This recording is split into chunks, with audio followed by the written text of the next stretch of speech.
Adventist Broadcasting Network, ABN.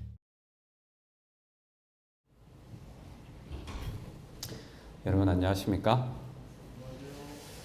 네, 오늘은 선지서를 좀 공부를 좀 하도록 하겠습니다. 아모스, 아모스인데요. 오늘 아모스 정의를 말하다라는 주제로 그냥 아모스 전체를 한번 대강 생각을 좀 해보는 시간을 갖도록 하겠습니다. 정의의 관점에서요. 송경동이라는 시인이 쓴 가두의 시라는 시가 있습니다. 길거리 구두방 손님 없는 틈에 무뎌진 손톱을 가죽 자르는 쪽가위로 자르고 있는 사내의 뭉툭한 손을 훔쳐본다. 그의 손톱 밑에 검은 시가 있다.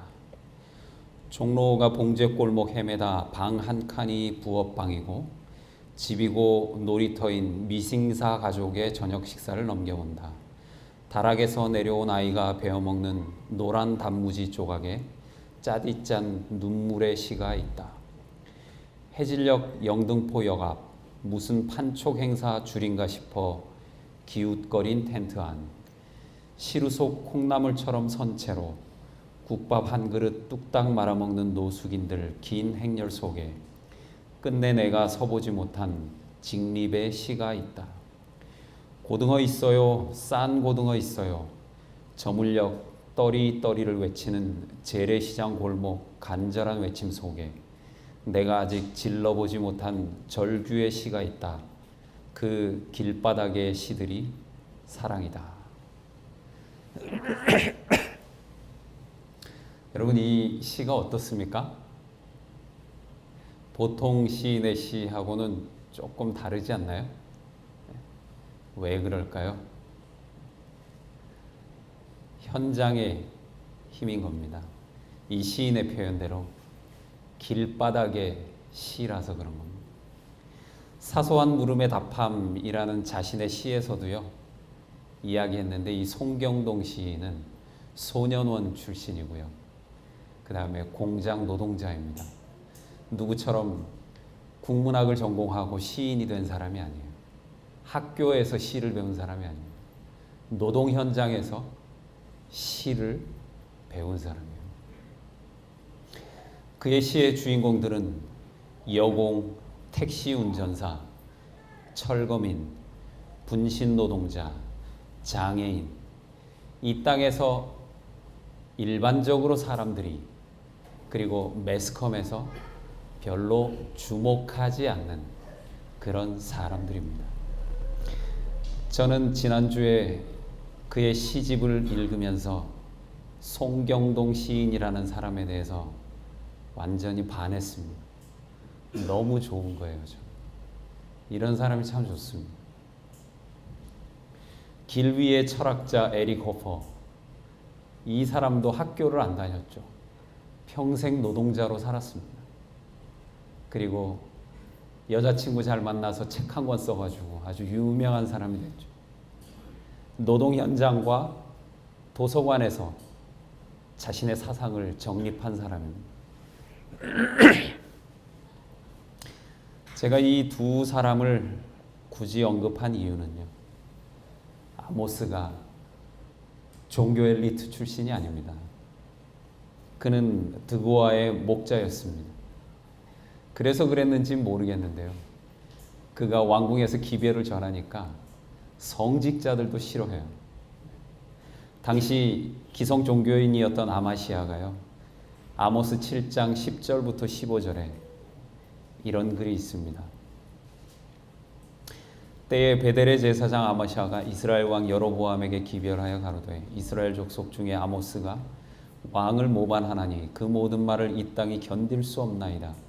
아모스가 말하기를 여로보암은 칼에 죽겠고 이스라엘은 정령 사로잡혀 그 땅에서 떠나겠다 하나이다 하고 아마시아가 또 아모스에게 이르되 선견자야 너는 유다 땅으로 도망하여 가서 거기서나 떡을 먹으며 거기서나 예언하고 다시는 베델에서 예언하지 말라. 이는 왕의 성소요 왕의 궁임이니라. 아모스가 아마샤에게 대답하여 가로되 나는 뭐라 그랬어요? 선지자가 아니고 또 뭐도 아니라 그랬어요? 예, 자기는 가문이 그 종교 엘리트 가문이 아니에요. 나는 목자여 뽕나무를 배양하는 자로서 양떼를 따를 때에 여호와께서 나를 데려다가 내게 이르시기를 가서 내 백성 이스라엘에게 예언하라 하셨나니. 요즘 선지자를 어디서 키우죠? 네, 어느 목사님께서 신앙 목사의 야성 말씀을 하셨는데, 목사가 야성을 갖기가 쉽지 않은 이유, 학교에서 목사를 길러내기 때문입니다. 네, 하나님은 아모스를 양떼를 모으는 그 직업인 길거리에서 그를 부르셨어요. 신학교에 가면 설교학 시간에 이런 걸 배워요. 설교 처음 시작 1분이 중요하다. 왜 중요할까요? 사람들의 이목을 집중시켜야 되니까. 그게 설교의 모든 걸 좌우한다고 가르쳐요. 기술을 배우는 겁니다. 그래서 제가 한 십몇 년 전에 제가 써놓은 설교를 보면 그런 글이 있어요. 중상의 톤으로 시작. 제가 그걸 왜 써놨을까요? 상당히 기술적인 접근이죠. 테크니션입니다. 목사, 설교자, 선지자가 아니고 설교 테크니션인 거죠. 설교를 기술적으로 접근하는 겁니다. 서론, 본론, 결론. 본론에는 작은 주제 3가지. 결론에는 감동적인 예화. 감동은 받겠죠. 그런데 아모스를 차분하게 읽어보면요, 아모스는 그렇게 이야기 안 해요. 언제나 직설화법입니다. 정의란 무엇인가라는 책을 쓴 마이클 샌델, 정의에 대해서 여러 가지를 얘기하죠. 행복의 극대화인가? 아니면 자유를 존중하는 건가? 아니면 미덕을 최고로 생각할 것인가? 그가 이런저런 이야기, 온갖 이야기 다 늘어놓고 난 다음에 마지막 부분에 가서 그래도 미덕이, 공동선을 추구하는 미덕이 최고가 아니겠느냐, 이렇게 이야기합니다. 여러분, 아모스, 이 정의란 무엇인가라는 책과 비교해서 한번 읽어보세요. 얼마나 다른가? 아모스는 밑도 끝도 없어요. 그냥 시작부터 바로 직설화법으로 시작하는 겁니다. 저는 아모스를 읽으면서 영감은 어떻게 주어지는가를 생각해 보게 되었습니다. 송경동 시인이 길거리에서 시의 영감을 얻었던 것처럼요, 아모스는 재밌는 강의 많습니다. 여러분들도 한번 들어보시기 바랍니다. 유튜브에서 세바시 치면 나와요. 거기서 양희송 씨가 이렇게 강의를 했어요. 세상을 본다는 것. 세상을 보는 3가지 방식이 있대요. 첫째, 순응. 둘째, 편승. 셋째, 저항이라는 것. 무슨 뜻인지는 잘 아실 겁니다. 그가 저항을 강조하면서 2가지 지도를 보여줬어요. 한 가지는요, 우리가 알고 있는 일반적인 지도예요. 세계 지도 다 아시죠? 또 한 가지는 뭐였냐면 호주가 중심인 지도를 보여줬어요. 그 호주가 중심이 된 지도는 1975년도에 스튜어트 맥아더라고 하는 사람이 고등학생 때인가 그린 세계 지도라 그래요. 일반적인 지도로 안 그리고 이 스튜어트 맥아더라고 하는 학생이 호주가 세상의 중심이 된 지도를 그리고, 나머지 미국, 유럽, 한국, 이거 다 주변으로 배치한 거예요. 선생님에게 굉장히 혼났다 그래요. 그런데 나중에 그 지도가 엄청나게 많이 팔립니다.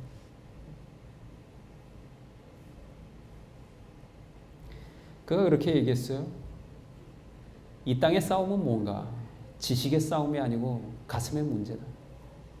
내가 믿는 가치에 대해서 용기를 내고 위협에 굴복하지 않는 것.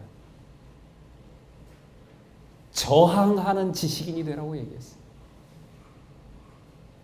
제가 세바시 강의를 들을 때만 해도 이분이 기독교인인지 몰랐어요. 나중에 이분이 기독교인인 걸 알고 이 사람의 강의를 굉장히 새롭게 보게 돼요. 신앙인 어떻게 해야 될까요? 신앙인도 세 가지로 살 수 있어요. 순응, 두 번째는 편승, 세 번째는 저항입니다. 우리는 어떻게 살고 있느냐라고 하는 겁니다. 이 땅을 살아가는 신앙인의 책무 무엇일까요?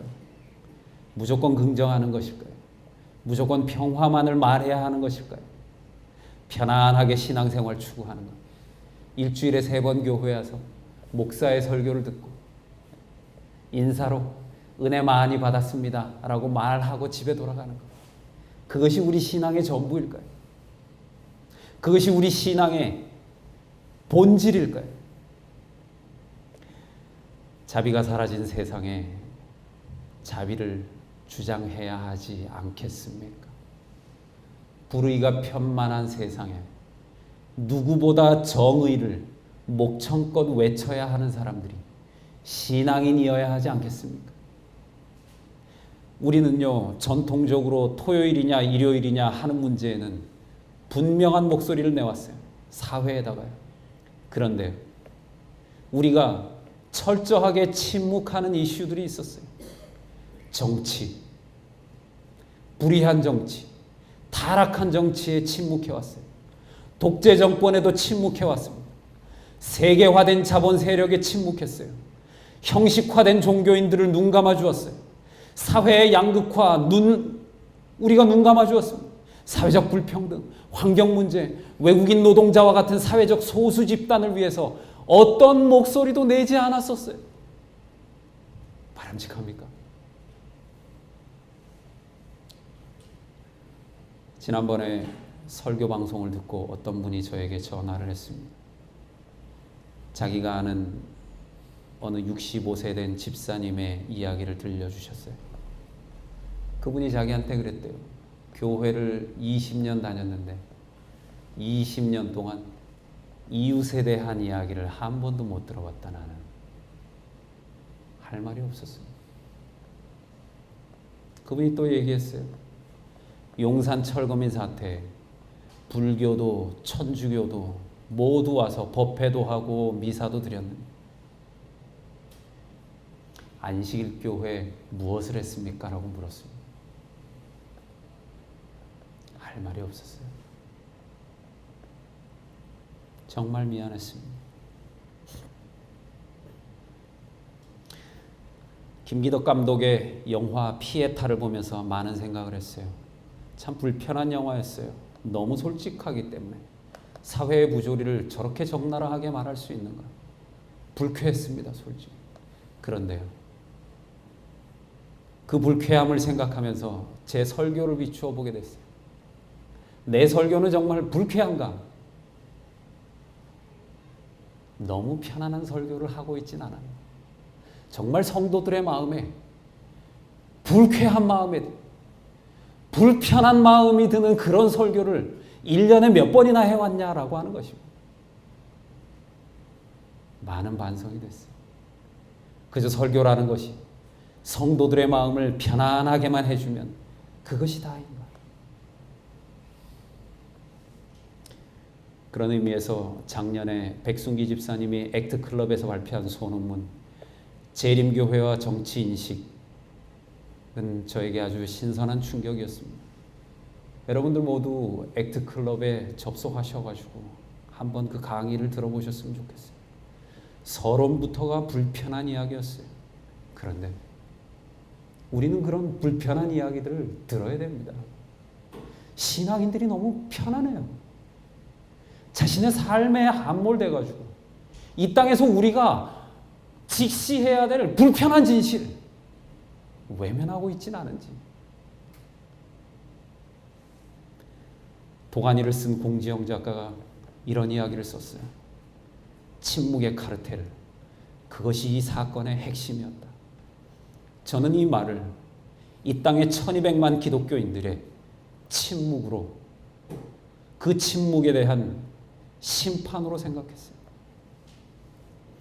그가 도가니 소설을 마치면서 마지막에 엘비아르의 이야기를 인용구를 거기에 넣었습니다. 미화된 언어나 진주를 꿰는 듯 아름답게 포장된 말처럼 가증스러운 것도 없다.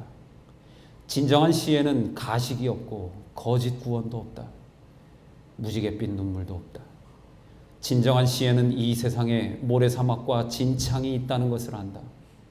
왁스를 칠한 마루와 헝클어진 머리와 거친 손이 있다는 것을 안다. 뻔뻔스런 희생자도 있고 불행한 영웅도 있으며 훌륭한 바보도 있다는 것을 안다. 강아지에도 여러 종류가 있으며 걸레도 있으며 들에 피는 꽃도 있고 무덤 위에 피는 꽃도 있다는 것을 안다. 삶 속에 시가 있다. 삶 속에 시가 있다. 우리가 신앙을 하다 보면 삶을 소홀하게 되기가 쉬운 것 같아요. 그리고 특히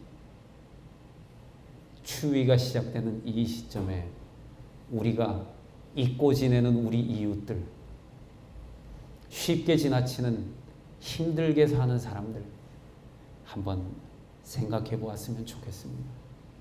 그리고 우리가 목소리를 내야 할 때 함께 목소리를 낼 수 있는 저항하는 신앙이 되었으면 좋겠습니다. 그리고 올 연말에 모두 대선에서 투표해서 누구를 선택하시든지 간에 신앙인도 한 사람의 훌륭한 유권자라고 하는 것을 입증했으면 좋겠습니다. 오늘 말씀을 여기서 줄이도록 하겠습니다. 안식일에 모일 수 있는 특권 허락하여 주시니 정말 감사합니다. 세상에서 지친 영혼들 하나님 품 안에서 안식 얻을 수 있도록 도와주시고, 혹 우리의 관심이 그저 우리의 교회, 우리 가정, 나 자신에게만 머물러 있었다면 아버지시여 우리에게 우리의 안목을 넓혀주시고 또 안약을 사서 바르게 하셔서 우리가 진정코 보아야 할 귀한 영혼들, 하나님이 주신 사람들을 바라보고 또 작은 힘이 남아 그들을 섬길 수 있도록 도와주십시오. 저희 성도들 각자 처소로 돌아갈 때 그 가는 발걸음을 인도하여 주시고 보호하여 주시기를 예수 그리스도 이름으로 기도드립니다. 아멘.